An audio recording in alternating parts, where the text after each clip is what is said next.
Pemirsa, kita berjumpa lagi dalam program Dialog Khusus dan kita masih melanjutkan obrolan kita di episode sebelumnya, yaitu terkait dengan DBHCHT atau Dana Bagi Hasil Cukai Hasil Tembakau, dan kita gempur bersama rokok ilegal agar negara tidak semakin merugi ya. Dan dua narasumber saya akan perkenalkan kembali.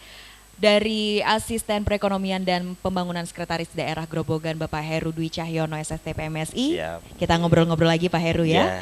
Dan Pak Iqbal Mutakin, Pemeriksa Bea dan Cukai Ahli Pertama Kantor Bea Cukai Semarang. Pak Iqbal, kita lanjut lagi ya obrolannya. Ini terkait dengan DBHCHT dan juga rokok ilegal. Banyak upaya yang sudah dilakukan tentunya untuk menggempur rokok ilegal. Dan bagaimana selama ini kerjasama dengan instansi terkait Bapak untuk sama-sama berkomitmen menggempur rokok ilegal ini, Pak Heru? Ya, terima kasih Mbak Devi. Jadi terkait dengan upaya kita menggempur rokok ilegal, dari aspek kegiatan kita sudah terstruktur. Ada 10% anggaran dana bagi hasil cukai hasil tembakau yang kita gunakan untuk penegakan hukum, Mbak. Jadi penegakan hukum kita rancang secara terpadu dan komprehensif. Jadi tidak serta-merta dari aparat pemerintah, dari Satpol PP bekerja sama dengan pihak penyidik kepolisian dan dari Bea Cukai, langsung kita melakukan penyitaan di pasar-pasar, di tempat-tempat penjualan. Itu tidak semata-mata itu, tapi kita bikin sosialisasi secara masif. Jadi kita berikan pemahaman, pengertian kepada masyarakat dari berbagai aspek. Kita lakukan sosialisasi. Ada ketoprak, ada wayang kulit, ada campur sari, dan seterusnya dari segala media. Jadi karena kita sasar adalah seluruh masyarakat, sehingga media-media yang kita lakukan juga menyesuaikan dengan kondisi masyarakat. Setelah kita lakukan sosialisasi secara masif, barulah kita melakukan tindakan represif. Itu kegiatan kami ada namanya kegiatan pemberantasan barang kena cukai ilegal. Jadi setelah sosialisasi, diingatkan, diberitahu kenapa tidak boleh memperdagangkan, mengkonsumsi rokok ilegal. Setelah kita beritahu, baru ada namanya upaya pemberantasan barang kena cukai ilegal. Jadi nanti tidak semata-mata tiba-tiba masyarakat didatangi, loh saya nggak ngerti kok tiba-tiba malah barang-barangnya diangkut. Nah, jadi dari aparat pemerintah kabupaten ini yang kami tugaskan adalah dari kantor Satpol PP, bekerja sama dengan penyidik dari Polres Grobogan, dengan terus berkoordinasi dengan kantor Bea Cukai di Semarang.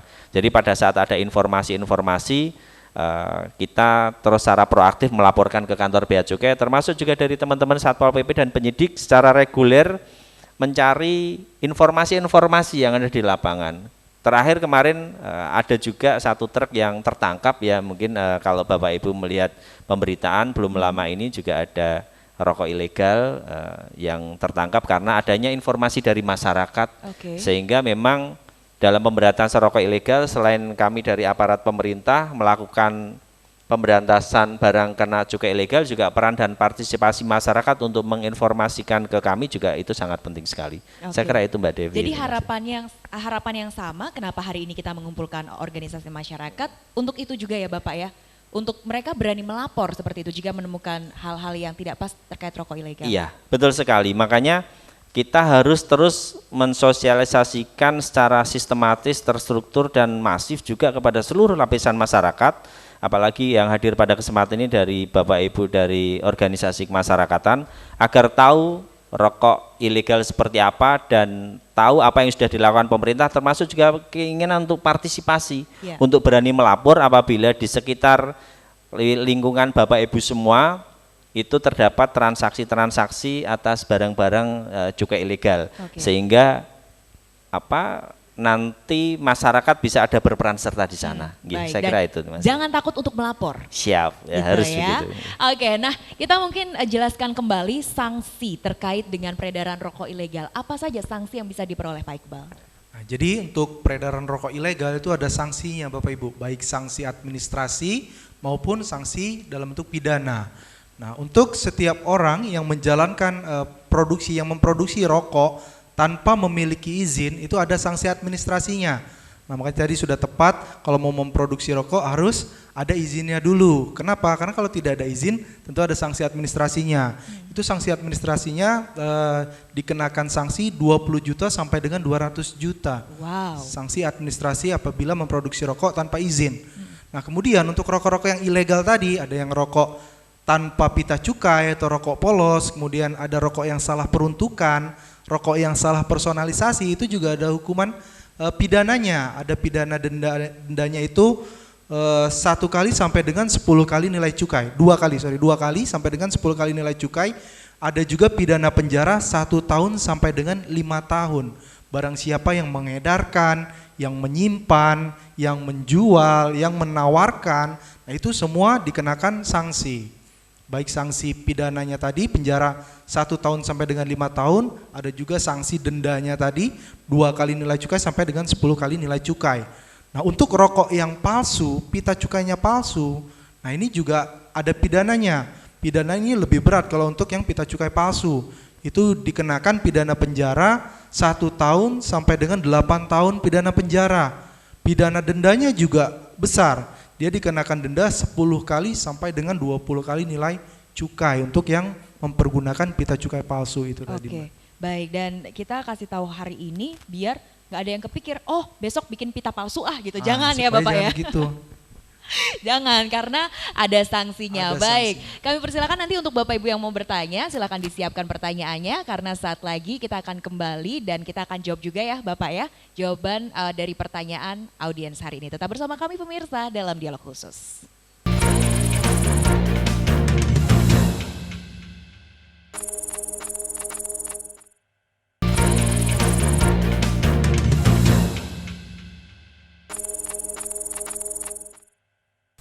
Dialog khusus masih berlanjut pemirsa, dan sebelum kita membuka kesempatan untuk audiens bisa bertanya dengan narasumber, kita sapa dulu narasumber kami berikutnya ya. Ini Ibtu Raden Bagus STRK MH, Kani 2 Tipiter Res Grobogan. Selamat siang Bapak. Selamat siang dengan Mbak Devi Bapak, Devi, dengan ya. Pak Raden. Ya, nama saya Raden Bagus. Tadi sudah jelaskan Mbak Devi, saya dari Polres Grobogan. Dalam hal ini saya menggantikan Pak Kasat Reskrim ya dalam hal cukai ini. Saya kebetulan di bidang saya di unit 2 Tipiter, di mana kalau unit Tipiter itu menangani selain di KUHP, jadi tentang pidana khusus, nah, termasuk dalam cukai. Namun memang kalau dalam hal penindakan Mbak Devi, kami selaku kepolisian apabila mendapati di lapangan, di wilayah, kami berkoordinasi dengan Pak Heru Cukai ya untuk selanjutnya nanti langkah apa gitu. Oke, baik. Nah tadi kan kalau dari Sekda Pak Heru menyampaikan kalau di Grobogan sendiri ada tindakan preventif dan juga represif. Nah untuk represifnya tentunya bekerja sama ya antara Polres dan juga Satpol PP. Mungkin boleh dijelaskan Ya, juga betul. kerjasama seperti apa yang terbangun untuk menggembur rokok ilegal ini? Ya baik, untuk kerjasama itu sudah dilaksanakan rutin, dimulai dari tahun kemarin bahkan. Setiap bulannya kami melaksanakan inspeksi terhadap penjual ya. Dalam hal ini pasti kita kan ke lapangan dulu, toko-toko kelontongan yang menjual, apakah menjual rokok tanpa cukai ya kan. Apabila memang kami dapati ya otomatis kami bersama Sekda, Satpol PP melaksanakan penyitaan, mendata, kemudian pasti kita akan menindaklanjuti, menelusuri sumbernya dari mana, produsennya di mana, pasti kita tindak lanjuti, dan selanjutnya kita koordinasi dengan Bea Cukai ya, bagaimana juga dalam penindakan hal itu seperti yang kemarin sudah dilakukan, pemusnahan di Kejaksaan ya. Kemudian yang kemarin dari Polres Grobogan juga laksanakan penindakan, yaitu terjadi di Kecamatan Gubuk. Jadi pada kronologinya saat itu ada mobil KBM roda 4 Avanza di mana saat itu terjadi laka lantas ya kan. Kemudian tim unit laka lalu lintas Polres Grobogan menindaklanjuti, ternyata ketika diperiksa dalamnya full satu mobil itu Rokok isinya ilegal. rokok ilegal. Oh. Nah, kemudian Kanit Laka koordinasi dengan saya Kanitipiter, langsung mendatangi lokasi, kemudian kita klarifikasi ya supirnya, dan kita dapati bahwa diproduksi dari Jawa Timur. Nah selanjutnya dari BB itu kami koordinasi dengan Krimsus Polda dan juga Cukai di Semarang. Selanjutnya BB dan supir tersangka itu ditindaklanjuti oleh Bea Cukai. Oke, jadi itu yang ketahuan sendiri tidak sengaja sebetulnya ya dari apesnya lantas ya. apesnya itulah, makanya jangan bawa barang ilegal ya. Itu yang paling penting, bawalah yang legal saja, yang sudah berizin resmi, yang pasti tidak merugikan negara juga. Baik, jadi sudah koordinasi sudah terus berjalan juga selama ini, tapi kalau dilihat secara grafiknya dari tahun ke tahun terus menurun atau justru meningkat ini, apalagi setelah COVID? Kalau dari grafiknya memang setelah COVID ini kan tahu ya, kita ketahui bersama saat COVID kan semua kan ekonomi turun. Ya, ini ada peningkatan. Kenapa? Karena kita tidak pungkiri bahwa dalam hal ilegal ya, tidak hanya rokok ilegal saja ya, itu sangat menguntungkan ya, karena tanpa cukai itu bahkan apabila tadi yang sudah disampaikan dari Pak Iqbal, apabila memalsukan berarti dia kan menempel cukainya padahal aslinya tidak membayar cukai kepada negara. Tapi pada konsumen dia menawarkan dengan harga yang sudah beserta cukai. Itu kan berarti untungnya berkali lipat. Nah, disitulah di mana termaksud dari usaha ilegal yang menjanjikan. Jadi ya tren untuk kenaikan itu setelah COVID pasti ada. Meningkat ya? Meningkat. Oke, Pak Heru agak deg-degan ya karena Pak Raden bilang ini justru menjanjikan gitu ya untuk rokok-rokok ilegal ini. Gimana nih Pak melihat trennya justru meningkat? Ya terima kasih Mbak Devi. Jadi memang betul yang disampaikan Pak Raden tadi, karena memang orang membuat rokok ini kan sudah keterampilan sejak dulu ya. Kalau dulu namanya tingwe, ya sekarang kan sudah banyak dijual alat-alat linting yang manual, itu di mana-mana kan ada. Akhirnya kreativitasnya muncul seperti yang tadi disampaikan dari rekan dari Pak Imam tadi, bahkan sudah berbicara mau mendirikan pabrik rokok. Nah, artinya keterampilan membuat rokoknya itu kan sudah ada. Sudah pasarnya ada. Izinnya yang agak susah, akhirnya masuk ke ranah ilegal tadi. Yang penting dibikin, dijual dengan iming-iming murah. Akhirnya supply demand tadi yang berbicara. Makanya di Gerobokan mungkin juga di beberapa tempat keterampilan membuat rokok itu sudah turun-temurun ada. Hanya makanya itu tadi kita harus terus untuk mensosialisasikan ke masyarakat untuk tidak menggunakan rokok ilegal. Karena memang apalagi ini kalau habis COVID mesti alasan ekonomi ya Mbak ya. Apalagi yang barang ilegal sangat menguntungkan karena tidak membayar cukai. Jadi makanya saya kira dari penjelasan Pak Iqbal bisa melakukan asistensi kepada para pengrajin-pengrajin ini, kita fasilitasi keterampilan itu biar nanti tidak dikuyo-kuyo oleh dari Pak Raden dari Reskrim, ini kamu ilegal, tapi tidak diberi wadah bagaimana menjadi legal. Nah ini makanya tugas kita bersama agar nanti bisa menyerap tenaga kerja dan secara otomatis barang ilegalnya nanti akan habis. Saya kira itu Mbak Devi. Baik, Pak Iqbal gimana? Cukup pusing Pak dengar dengar fakta di lapangan Pak Iqbal?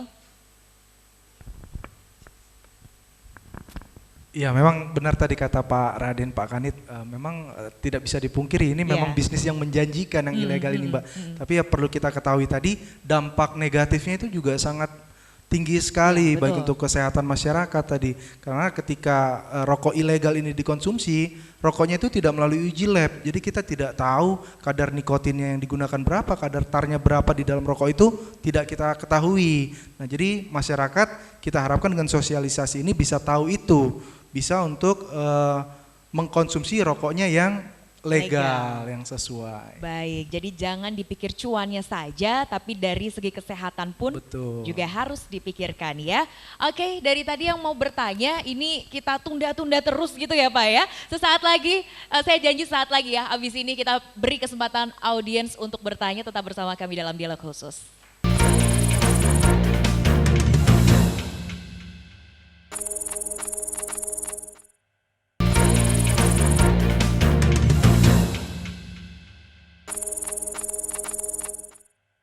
Masih dalam dialog khusus kita bersama Stop Rokok Ilegal pemirsa, dan kita persilahkan untuk penanya, audiens silahkan Ibu. Boleh memperkenalkan diri terlebih dahulu, nama dan juga asal ya. Assalamualaikum warahmatullahi wabarakatuh.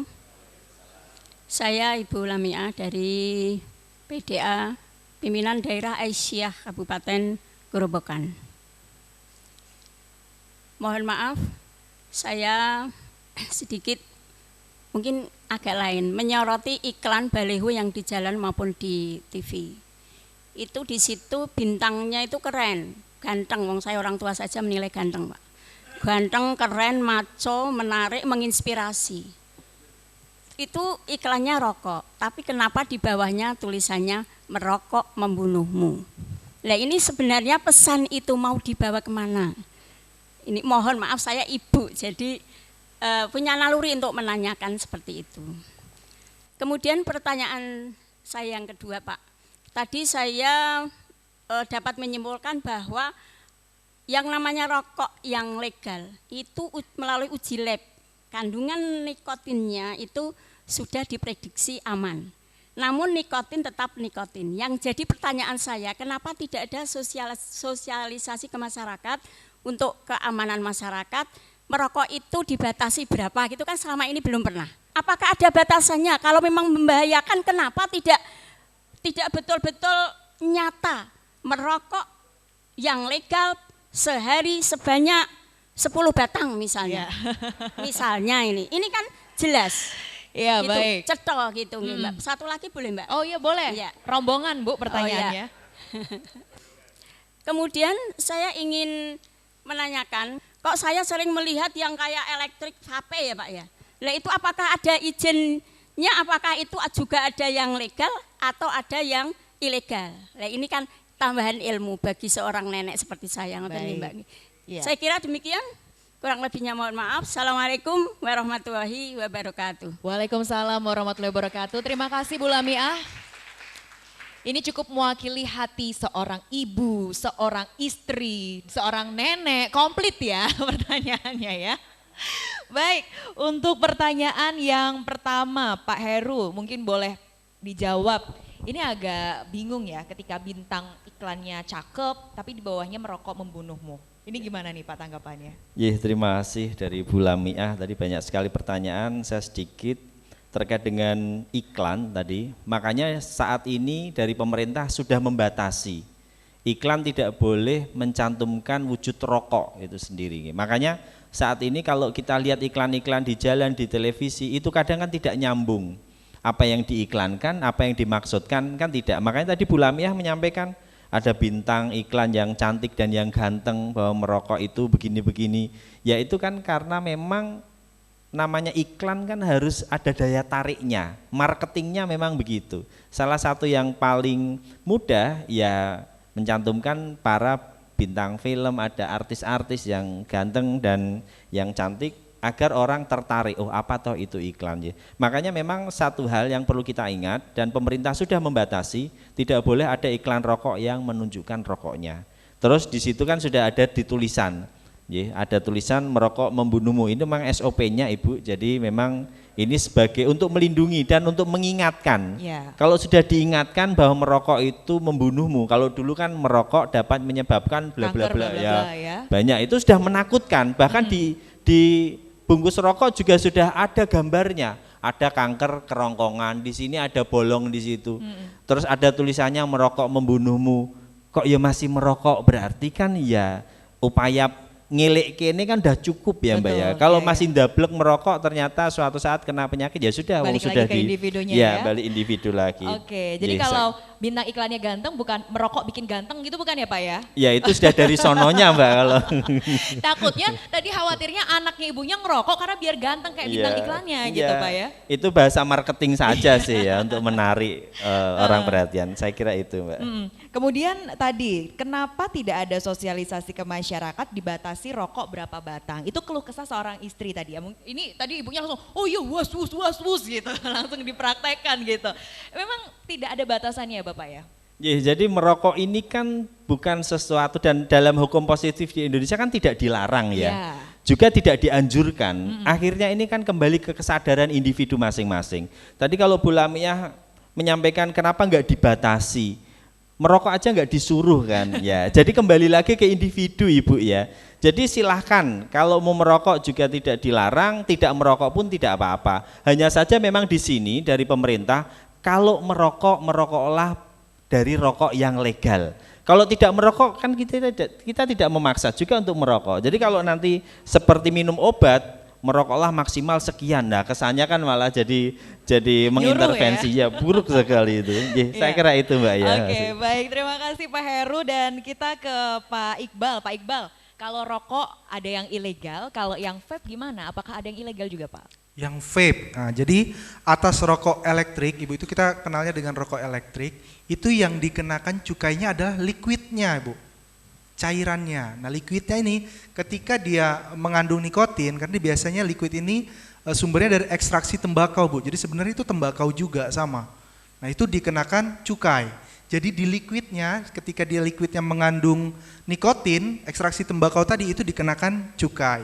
Jadi ada pita cukainya juga di kemasan liquidnya itu. Oke, baik. Dan itu juga sebetulnya tidak baik untuk kesehatan ya Pak Iqbal. Betul, ya? Sama-sama tidak baik untuk kesehatan. Iya Ibu, sama Ibu. Baik, yang terakhir mungkin apa secara singkat saja yang ingin disampaikan Pak Heru untuk masyarakat khususnya di Kabupaten Grobogan ini terkait dengan kita gempur bersama rokok ilegal.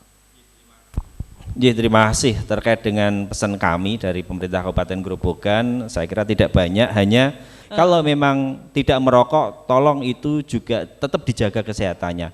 Namun bagi rekan-rekan semuanya yang memang saat ini mengambil jalan pilihan untuk merokok, monggo silahkan karena itu memang tidak dilarang. Tapi pesan kami adalah merokoklah dari rokok yang memiliki pita cukai legal, sehingga pendapatan negara bisa masuk, manfaat dari masyarakat untuk kesejahteraan bisa masuk, industri-industri yang berbasis tembakau juga secara legal bisa memberi manfaat secara langsung kepada masyarakat. Akhirnya barang-barang rokok ilegal nanti akan musnah atau akan kita gempur dan akan kita singkirkan dari negara kita ini. Saya kira itu. Baik, semoga ya itu ya, karena melihat grafiknya terus naik. Semoga setelah ini bisa menurun ya Pak Heru ya. Oke, yang terakhir dari Pak Raden, apa yang bisa Bapak sampaikan selaku aparat penegak hukum ini ya kepada masyarakat di Kabupaten Grobogan? Baik Mbak Devi, ini saya menambahkan mungkin ya, tadi sudah disampaikan terkait dengan pertanyaan kedua dari Ibu tadi, apakah ada batasannya rokok? Ya kan? Pada dasarnya kalau dari sudut pandang hukum positif tadi menurut Pak Heru memang tidak dilarang dan tidak dianjurkan. Tapi dalam kesehatan kita tahu semua bahwa itu merusak kesehatan. Nah, tapi kenyataannya ketika bapak-bapak atau misalnya remaja ditanya mengenai kok ngerokok nggak takut sakit, nggak takut meninggal, pasti jawabannya meninggal udah ada yang ngatur, pasti gitu. Mbakku aja sampai tua masih ngerokok belum meninggal gitu, ya kan? Nah, itu kenyataannya seperti itu. Jadi ya kembali lagi memang merokok atau tidak itu pilihan diri sendiri. Pemerintah berupaya terus untuk mengurangi, untuk menyadarkan masyarakat bahwa rokok ini udah dimahalin loh dan bahayanya buat kesehatan juga ditanggung sendiri. Nah, itu kan wujud dari perhatian pemerintah juga, bukan semata-mata hanya untuk mengambil keuntungan dari cukai. Mungkin itu tambahan dari saya. Baik, jadi memang harus ekstra waspada kalau yang pakai ilegal itu berbahaya sekali ya. Betul. Pak Raden ya, baik, terima kasih Pak Raden. Yang terakhir Pak Iqbal silahkan setelah tadi kita sudah kenalkan. Jelas sekali tadi disampaikan Pak Heru dan Pak Raden terkait dengan kita harus mengkonsumsi rokok yang legal tadi Bapak Ibu. Tapi pemberantasan rokok ilegal Bapak Ibu itu tidak bisa dilakukan oleh pemerintah sendiri. Butuh juga peran masyarakat, peran aktif masyarakat dalam melaporkan ke kami apabila menemukan rokok ilegal yang beredar di masyarakat Bapak Ibu. Jadi harapan kami di Bea Cukai, karena kami tidak bisa menyentuh sampai masyarakat menyeluruh, kami harapkan peserta sosialisasi hari ini itu bisa menyampaikan ke tetangganya, ke saudaranya, ke masyarakat sekitar rumah tinggalnya mungkin terkait dengan apa aja sih ciri-ciri rokok ilegal itu, kemudian bagaimana sih bahayanya rokok ilegal apabila dikonsumsi oleh masyarakat. Jadi harapan kami seperti itu, Mbak, kita sama-sama gempur rokok ilegal karena cukai itu dari kita, kemudian nanti dikembalikan untuk kita juga. Baik, terima kasih Pak Iqbal dan kita bersama-sama komitmen stop rokok ilegal ya. Boleh kita sama-sama stop rokok ilegal Bapak Ibu? Oke. 3, 2, 1, stop rokok ilegal. Boleh tepuk tangan untuk kita semua pada kesempatan hari ini. Terima kasih untuk narasumber kita Pak Heru Dwi Cahyono SST PMSI, Asisten Perekonomian dan Pembangunan Sekretaris Daerah Grobogan. Terima kasih Pak Heru waktunya. Terima kasih Mbak Devi. Ya, terima kasih juga Ibtu Raden Bagus STRK MH, Kanit 2 Tipiter Res Grobogan. Terima kasih Pak Raden. Terima kasih kembali. Sebetulnya Mbak pengen Devi. sharing lebih banyak lagi, Iya, tapi waktu mohon terbatas maaf. mungkin next time ya kita ngobrol-ngobrol lagi. Terima kasih juga kepada Pak Iqbal Mutakin, pemeriksa Bea dan Cukai ahli pertama kantor Bea Cukai Semarang. Terima kasih Pak Iqbal, Mbak Devi. sampai bertemu lagi di kesempatan selanjutnya dan terima kasih juga untuk audiens yang sudah hadir pada kesempatan hari ini. Semoga kita sehat selalu semuanya dan kita bersama-sama komitmen untuk stop rokok ilegal. Saya Devina Permata undur diri, sampai jumpa dalam dialog khusus lainnya.